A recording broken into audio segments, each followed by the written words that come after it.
Mumbai, India. November 2008. The world watches on as a fire rages at the city's most famous landmark, the luxury Taj Mahal Hotel. It's rumored that up to 60 terrorists are behind a series of commando-style attacks.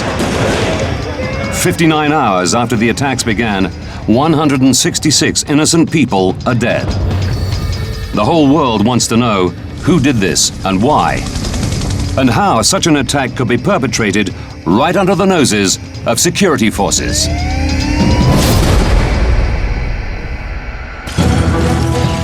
Disasters don't just happen.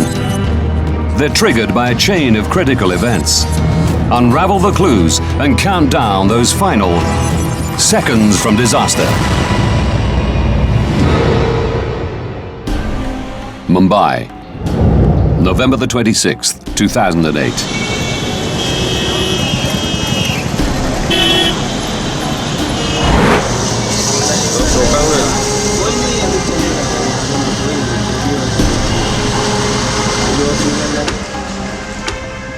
The Trident Oberoi Hotel.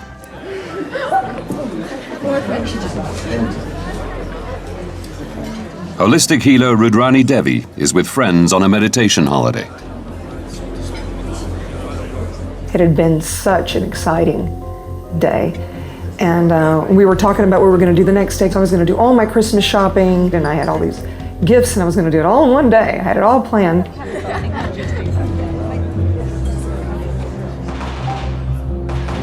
Suddenly we heard what sounded like little pops, pa, pa, pa, pa, pa. And my friend next to me turns to me and he says, well, that sounded like gunshots.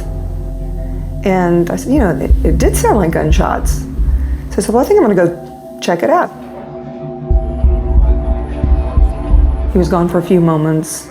We resumed to talking about the day, and then he shows up, sits down, doesn't seem concerned. And when I asked him, what's going on? He said, oh, the staff said not to worry. It's just some hooligans.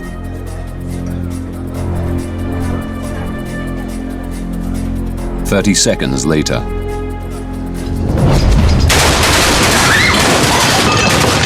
I said, everyone get under the table now.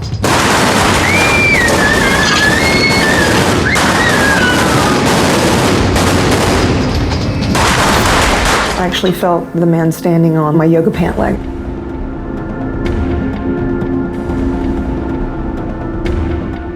I could feel this boot, and I could feel when he was shooting.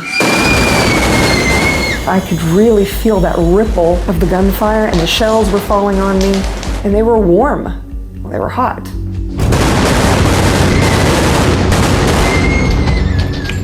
He stood there for a moment. It felt like an eternity.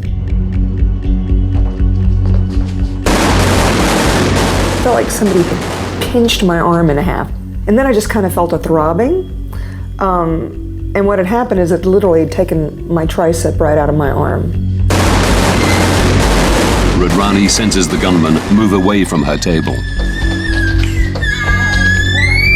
One of my friends, he was there with his daughter, and she was screaming. She was very fearful.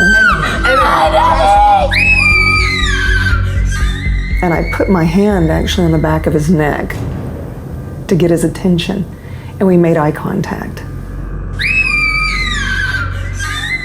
I looked at him and I just went, shh. Like, we need to be really quiet now.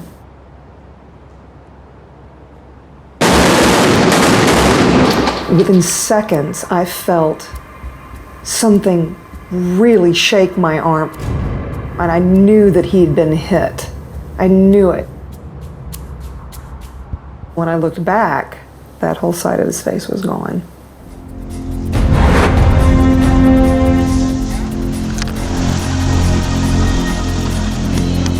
"10 minutes on from the first attack, two men exit a taxi and enter the Café Leopold, a popular hangout with Western tourists.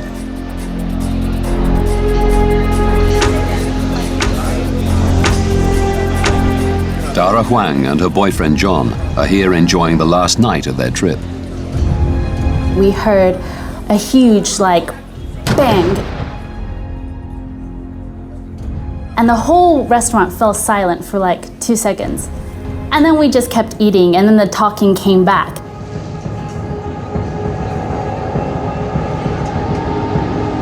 A few seconds after that, we heard consecutive shots just ring through the restaurant. My instincts were just to get up and run. John actually threw me on the floor. There's a momentary break in the gunfire. And I just thought, if I don't get out of here, I'm gonna die.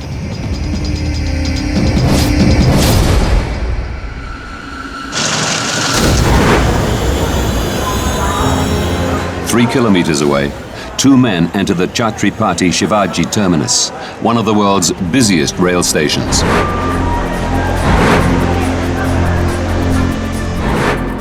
Back at the Trident Oberoi Hotel, Rudrani Devi's friend and his daughter lie dead. Believing the gunmen have left the restaurant, Rudrani sees her chance to escape. I immediately try to get up, and this is when I first noticed that my leg has been shot, and I'm watching blood actually pouring out of my leg, and I realize there's no way I can stand. And so I throw my arms up and I say, "Drag me." As Rudrani is dragged to the restaurant's kitchen, the gunmen return.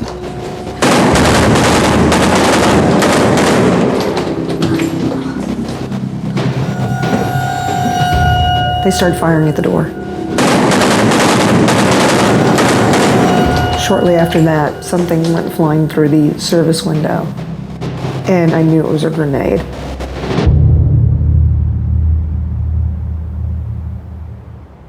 It didn't go off. At the Taj Mahal Hotel, security cameras captured two men with backpacks entering the lobby.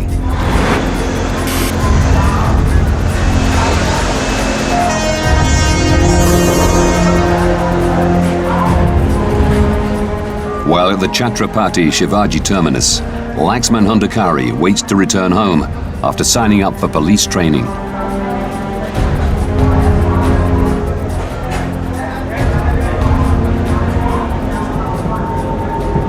Two men armed with machine guns enter the concourse.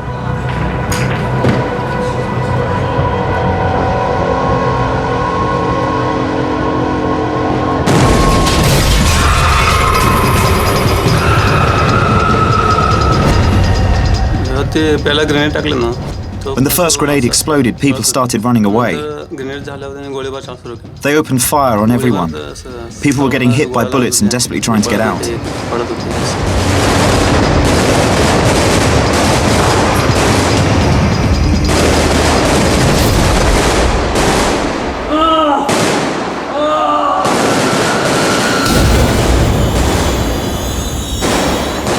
Laxman is hit by shrapnel.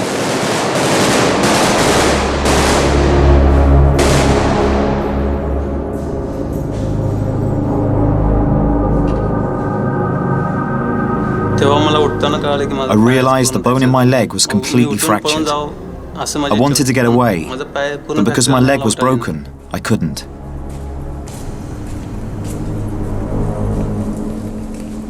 There was a guy next to me. He was about my age.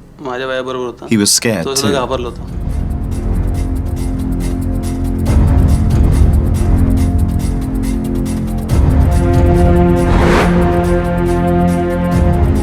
At the Taj Mahal Hotel, the two men with backpacks are scanning the premises.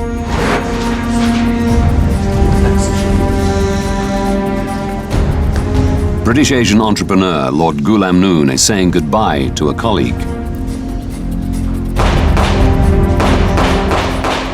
I thought maybe the firecrackers, because there are always a wedding in Taj Mahal Hotel. I didn't take much notice of it. I pressed the elevators and switch, and I went up. Seconds later, Dara Huang and her boyfriend John rush into the hotel, fresh from their ordeal at Café Leopold. We could still hear the shots, like when we were at the door of the hotel, and it really just sounded like fireworks going off. It just sounded like pop, pop, pop, pop. The staff sat us down on the lobby couch and they're like, wait right here, we're gonna go get you some first aid. Relax, madam. It's okay.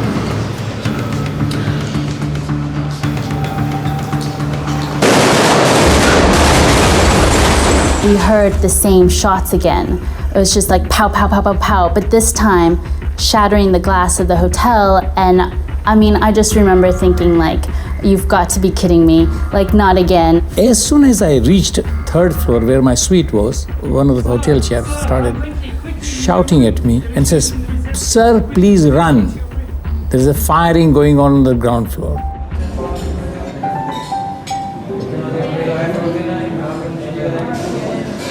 Dara Huang runs into one of the hotel's restaurants. And as soon as I burst in, there's diners there that are kind of like looking up with not a clue of what's going on. I just remember running straight to the kitchen.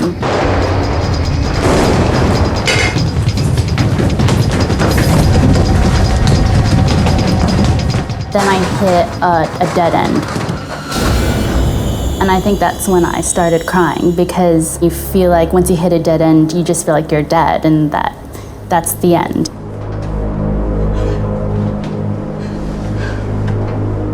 That's when I remember a Muslim woman next to me, and she took the scarf off her head and she put it on the floor and she started praying. At that time, like, the only thing we could do was pray. As Dara Huang prays for salvation, back at the CST rail station, the two gunmen are continuing their killing spree. Sudam Pandaka is an armed constable with Mumbai's railway police. He usually patrols women's train carriages. The two of them were back to back and rotating round and round. They were shooting at anybody they could see.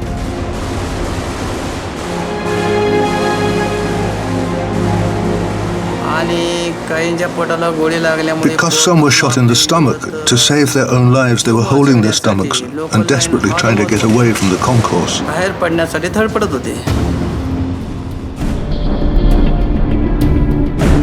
While the two gunmen roam the station firing at random, police officers surround the building. The CST station police inspector came and asked 5 or 6 policemen to go with him. An advanced guard has one revolver and Sudam's ancient rifle. As soon as the officers engage the terrorists, they immediately come under attack.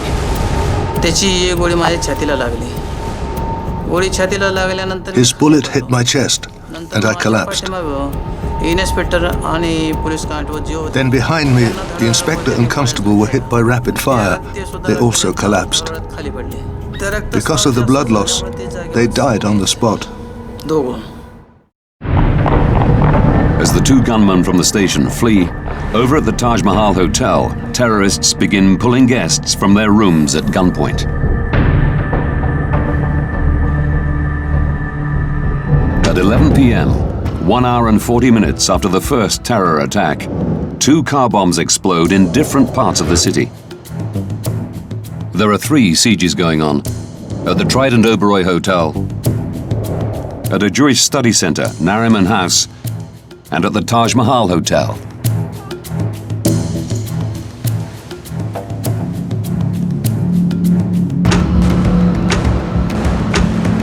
In the Taj Mahal Hotel, Lord Gulam is barricaded into his 3rd floor suite.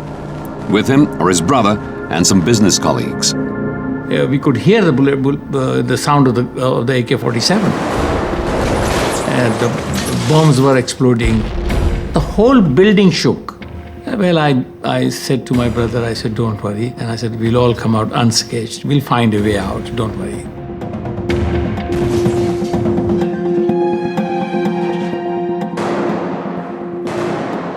And we saw 2 boys were actually going up and down.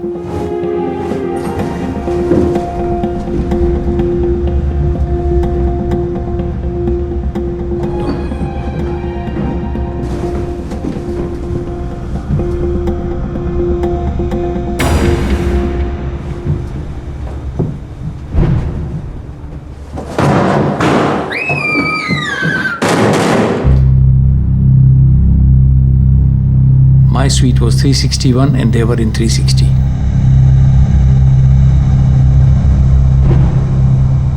Just one wall between us.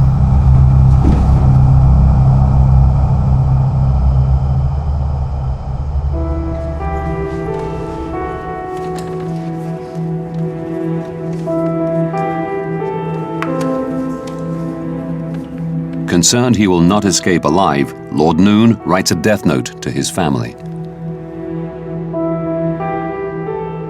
At one point of time, I went to the bathroom and took 2 shower caps and wrapped it up and kept it in my hip pocket, hoping against hope that if I'm shot, at least the blood will not reach there, it will survive.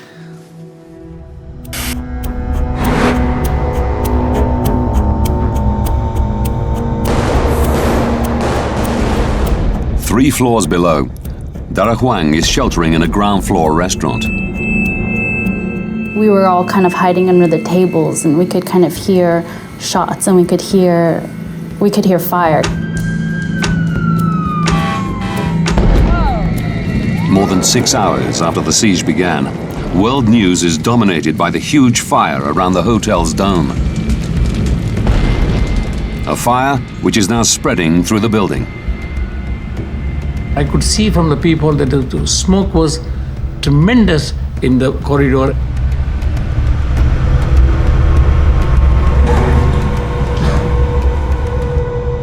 Then the smoke started coming in. It was frightening.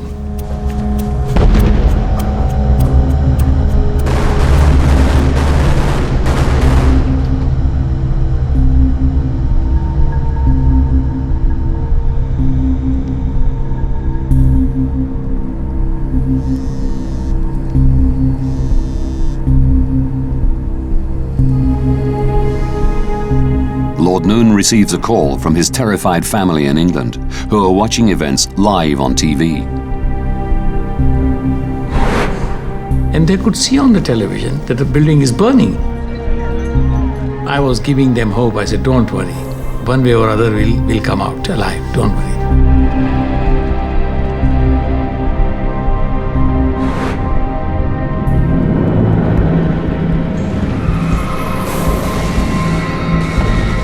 Dara Huang has been in the hotel restaurant for nearly 6 hours. Her fellow guests search the internet for news reports. We started to look at the news to see what was going on. I remember one of the things said that they're going around bombing each restaurant, so we thought, well, we're sitting ducks. This man let me borrow his phone so that I could call my parents and actually say goodbye to them. Because I honestly thought I was going to die that night.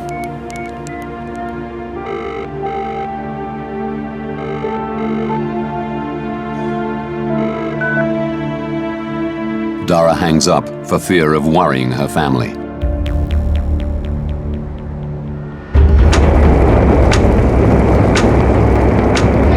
We could see from our balcony where the bodies were coming out, police were going on. So it was a horrific scenario. So we waved out. And one fire officer actually saw us. And we said, come up. During a break in the shooting, the fire brigade raise a platform to the 3rd floor to rescue Lord Noon and his guests.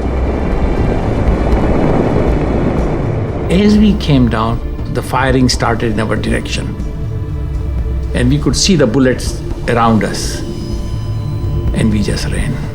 And that was our most lucky escape.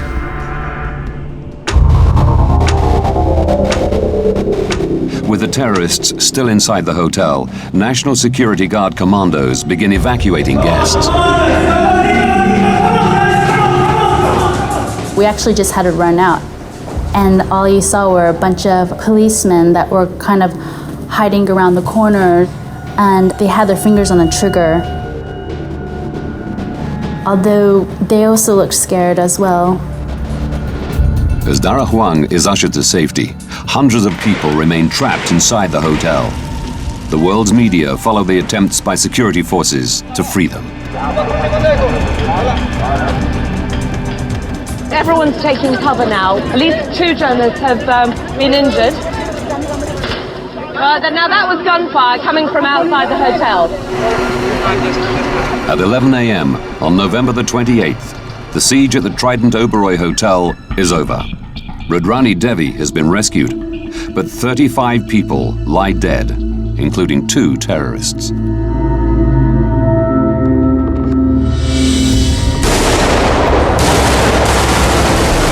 Later that day, 2 gunmen at the Jewish center, Nariman House, are also killed by NSG commandos.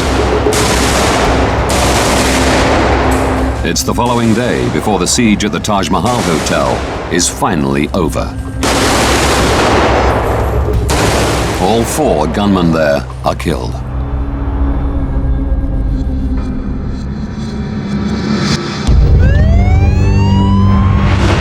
The multiple attacks have lasted nearly 60 hours. 166 innocent people are dead, 18 from the Indian security services. Mumbai reels with shock. All India wants to know how terrorists could coordinate a series of terrifying attacks across the country's largest city without any apparent warning.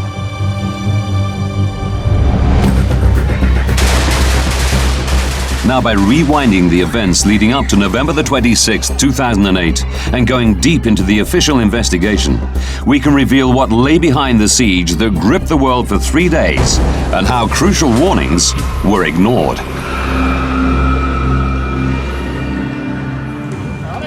Police have the names of suspects for the massacre within hours of the first attack. At 1:30 a.m. on November the 27th, 2 gunmen are shot at a roadblock. One of them is killed. The other, 21-year-old Ajmal Kasab, kills a policeman, but is taken alive.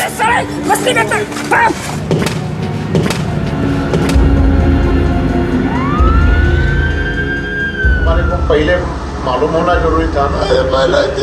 नहीं, इसके पहले किधर किया है? किधर भी नहीं किया।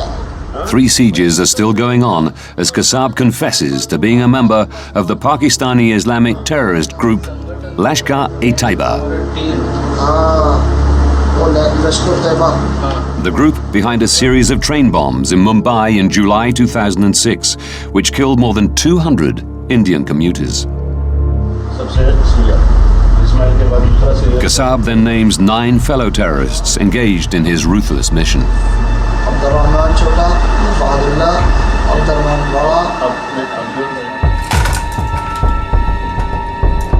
He reveals they've been put through a punishing military training program in camps across Pakistan and trained specifically for this mission. तो सभी के लिए ये है रेल स्टेशन को जाना है बिल्कुल ठीक है ना LET trained the 10 terrorists to use all available cover in Mumbai. They're taught to speak Hindi with Indian accents to ensure they're not recognized as Pakistani. जहाँ घर का पता है कहाँ है जूस सेंटर का पता है कहाँ है ठीक है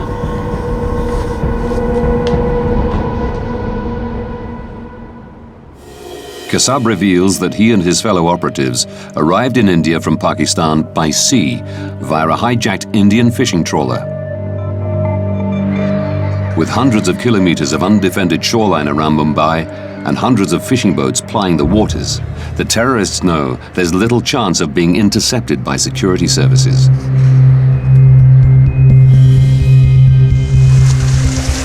At 8:30 p.m., they land in the dark at Badwa Park, a fisherman's slum, and quickly disappear into Mumbai.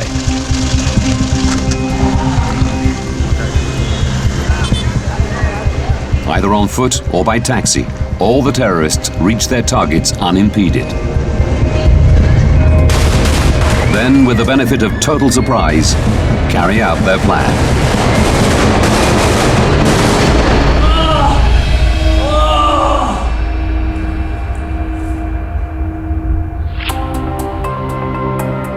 Vapala Balachandran's career has taken him to the highest levels of India's police and intelligence services. He's charged with investigating the security services' response to the attacks. Balachandran wants to know whether there was any intelligence on the attack before the event, and he learns that Indian intelligence agencies had received warnings about Lashkar-e-Taiba. There were clear-cut indications from these intelligence reports repeated, saying that Lashkar-e-Taiba is training a sea-borne squad. The attack may come through the sea. They may literally invade, and it will be multiple targets. Vapala Balachandran wants to know how the authorities responded to intelligence received 2 years before the siege of Mumbai. Intelligence that LET were planning an attack from the sea. Despite having these repeated intelligence alerts from 2006 onwards that these people are likely to come through the sea, nothing was done to protect the sea coast. Nearly 3 months before the attacks, intelligence names a number of primarily Western targets in Mumbai, including the Taj Mahal Hotel, the Trident Oberoi Hotel, and Café Leopold. The intelligence later says the attacks will not be in the form of bomb blasts, but will be carried out by gunmen who'll stay and fight. These trickles were coming, but these people did not put all this in together and then make a picture out of it, This is likely to come, and this is how we have to respond to it. That was not done at all. It is quite shocking. Balachandran discovers the authorities did not formulate a coordinated defense strategy. The intelligence does reach the local police, who temporarily increase their patrols and encourage the named targets to improve their own security, including closing multiple entrances, using metal detectors, and increasing the number of security guards. Security is stepped up at the hotels, but it's incompatible with the day-to-day operations of a luxury establishment. Just 1 week before the attacks, extra security is removed. There was a view at that time that the hospitality industry and the security clash. So they tried to minimize the security. At 9:20 p.m. on November the 26th, 2 terrorists approached the Trident Oberoi Hotel. They opened fire with machine guns, blasting the glass entrance doors and gaining access to the lobby.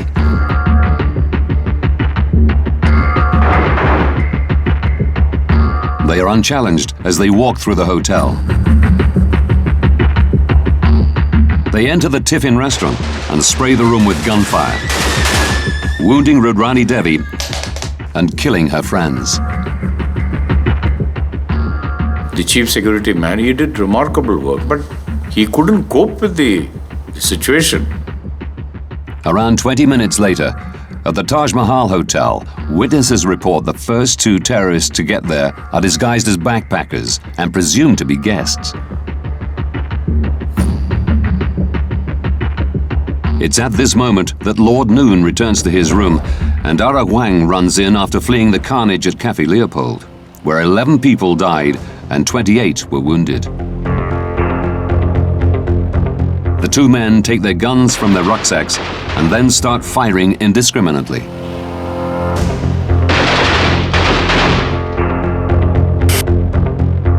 Just over 15 minutes later, the 2 gunmen from the Café Leopold arrive and are nearly shot by their fellow terrorists. It's the first time a city has been hit with a multiple commando-style suicide attack. 5 pairs of terrorists, just 10 men, spread fear and chaos across India's largest city. Balachandran finds the city's police were impotent against the 10 well-armed terrorists. The vast majority of police officers were armed only with a lathi, a bamboo stick. Mumbai police, or for that matter, any civil police in India, trained to tackle only what is called civil disturbances. So the basic philosophy is, when they are asked to use force, they should use force to the minimum. Balachandran learns that many of the police who were armed with guns lacked weapons training because of shortages of ammunition. The guns the police had were no match for the terrorists' automatic AK-56s. The .303 bolt-action rifle Sudham Pandaka carried at the rail station was designed in 1895 and last used by British troops in the 1950s. In our inquiry, we found in all these cases, the response of the police was there in a matter of 5 to 6 minutes. But they were ineffective because they couldn't face the firepower of the terrorists. They were 10 steps ahead of the thinking of the uniformed police or security agencies.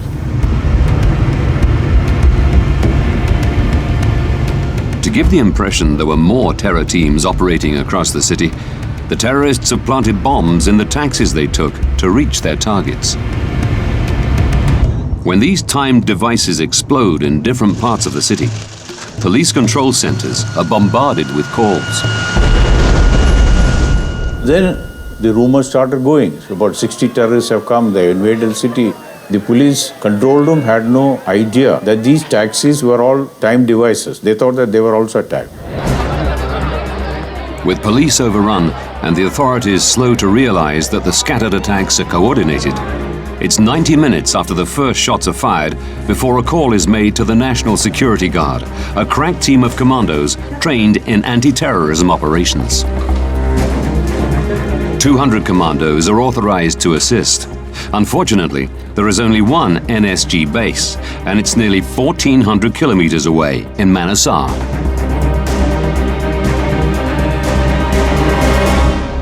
It took some time for them to get an aircraft. They could get it only by 4 o'clock in the morning, and they reached Mumbai at about 6 o'clock. By the time they were operational, at about 8 o'clock in the morning on 27.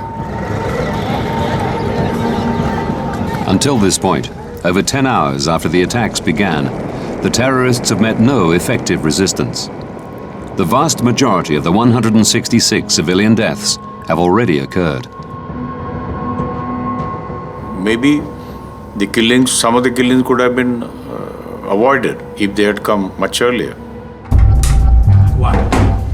The Indian security forces face a ruthless enemy in the Pakistani terror group Lashkar-e-Taiba. One of the world's leading experts on LET is Stephen Tankel. I have heard from US military officials that when they encounter Lashkar fighters in Afghanistan, they are generally considered to be tactically cut above the others that they come into contact with. LET's fighters are trained in camps actively supported by the Pakistani military and the security agency ISI. But traditionally, their activities are focused on Indian targets as part of their struggle to drive India out of the disputed border province of Kashmir. Tankel believes this is why the intelligence warning of LET's plans to attack Western targets across Mumbai was only half-heartedly acted upon. Mumbai came as a big shock to people, not just because of the scale and scope of the damage, but also because Lashkar-e-Taiba was now targeting Western citizens, which is something that it wasn't seen to have done before. The Mumbai massacre was a way of LET bringing its campaign to the global stage. The Kashmir conflict had been moribund for some time. The Afghan insurgency, in which they were only a minor player, was going strong. And so I think one of the reasons for moving to a spectacular terrorist attack, a 10-person terrorist attack, was to bolster the group's credibility. LET planned to exploit the inevitable news coverage that would follow this unprecedented assault on India and the West.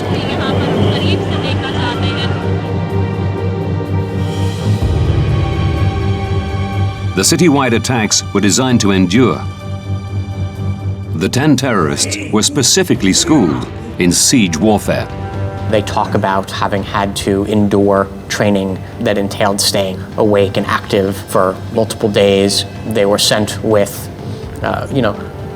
dried fruit and other things to try to help themselves maintain energy levels.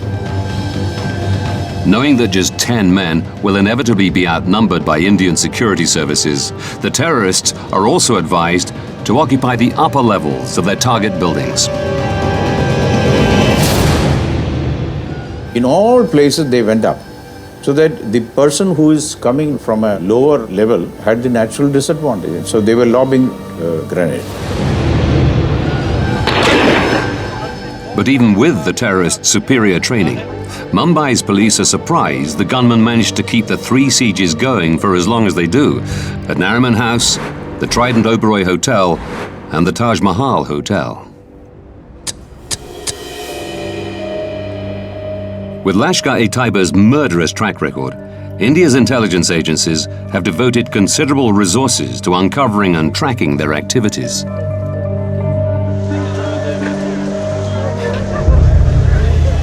Five days before the attack, an undercover police officer procures some Indian SIM cards. The officer then records the SIM numbers before giving the cards to an LET operative.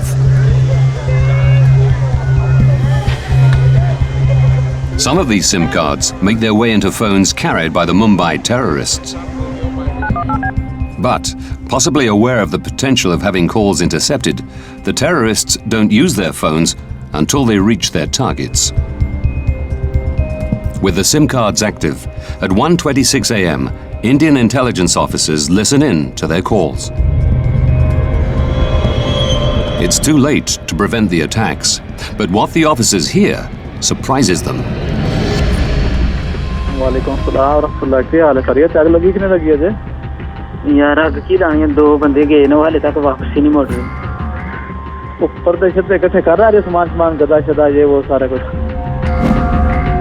They discover the terrorists are receiving instructions and moral support from their handlers in Pakistan. We have heard recordings from some of the handlers who are on the phone with the people in the Taj Mahal Hotel, urging them to start a fire because they knew that that would bring the media.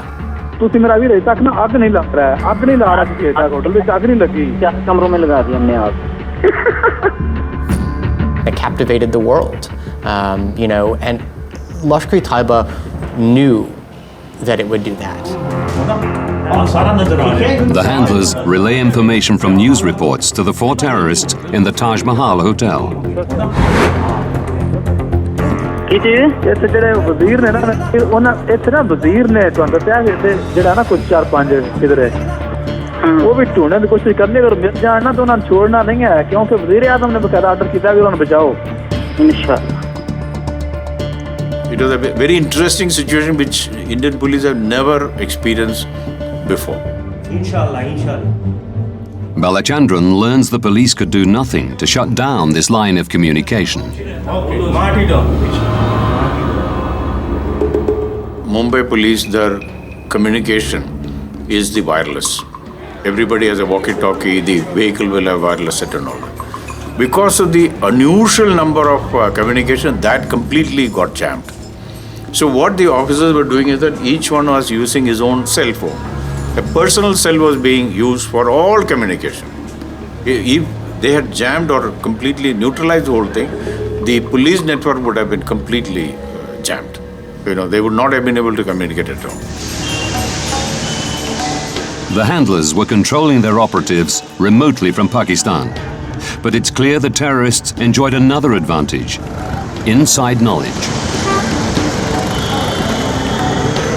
Balachandran wants to know who provided that knowledge. Otherwise, India could be open to further attack. Pakistanis are not allowed to travel freely in India, and previous LET operations that used Indian operatives for reconnaissance prior to attacks ended with little success. The authorities are baffled. Then, 10 months after the attack, they get a lucky break. In America. In Chicago, nearly 13,000 kilometers from Mumbai, US citizen David Headley is arrested on suspicion of terrorist activity in Europe. So, what documents were you producing over there in Mumbai? But as he's questioned by the FBI, he confesses to helping plan the Mumbai attacks. David Headley is a fascinating individual. He's not a typical young jihadist. Tankel learns Headley is, in fact, half Pakistani. He was born Dawood Gilani in Washington, D.C. in 1960. He changed his name to disguise his ethnicity. He's born to a Pakistani father and an American mother. He grows up in Pakistan until he's in his late teens, at which point his mother brings him to America. He never really quite fits in here. He returned to Pakistan in 2005 and joined LET. His friends noticed he embraced Islam and became religious for the first time in his life. One would assume that Lashkar-e-Taiba is very pleased to have somebody like David Headley. Having a Pakistani-American operative who has an American passport and speaks multiple languages and can travel quite freely and pass himself off as a businessman, I mean, these things are all very valuable. David Headley confesses to making 5 trips to Mumbai in the 2 years before the attacks. He rents a flattened office space and begins his surveillance. He stays at the Taj Mahal Hotel, and he joins sightseeing boat tours around Mumbai's harbour to find suitable landing sites. After each trip, he goes to Pakistan to hand his information to LET. David Headley was a key piece of the Mumbai attacks. His surveillance that he provided made an enormous difference in terms of the terrorists' ability to execute, after they landed. Headley strikes a deal with US prosecutors. To avoid the death penalty, he pleads guilty to 12 counts of terrorism. Having looked deep into the investigation, we can now reveal the series of events that allowed 10 terrorists free rein of India's largest city, killing at will and terrifying the world for nearly 3 days.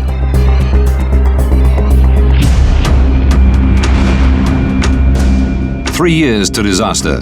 Having completed his training, Dawood Gilani is drafted to conspire with LET on the Mumbai attacks.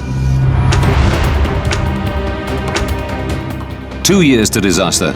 He changes his name to David Headley, opens a branch of a friend's immigration business in Mumbai, and begins his surveillance. Around this time, Indian authorities get their first intelligence that LET are planning to target Mumbai by sea. 11 months to disaster. Ajmal Kasab joins LET for weapons training. 3 months to disaster. Indian authorities receive intelligence saying the Taj Mahal Hotel, the Trident Oberoi Hotel, and Café Leopold would be attacked. But the authorities fail to devise an effective defense. 3 days to disaster. Kasab and 9 other terrorists have left Karachi, Pakistan. They hijack a fishing trawler, killing 4 fishermen. 1 hour to disaster. The 10 terrorists land at a fisherman's wharf near their targets in central Mumbai. At 9:20 p.m., terrorists stage the first of their lethal attacks. Over the course of 3 days, they target Café Leopold and the city's main rail station, and lay siege to Nariman House and 2 luxury hotels, the Trident Oberoi and the Taj Mahal. 59 hours after the attacks began, 166 civilians are dead and 235 wounded. The whole world has watched in disbelief at this unprecedented terrorist attack. They spread terror and panic, not just throughout Mumbai, but also, cities around the world. Specifically, coastal cities and littoral states, began considering, could this happen to us? Surviving terrorist Ajmal Kasab was tried and found guilty on 86 counts, including waging war on India, and was sentenced to death.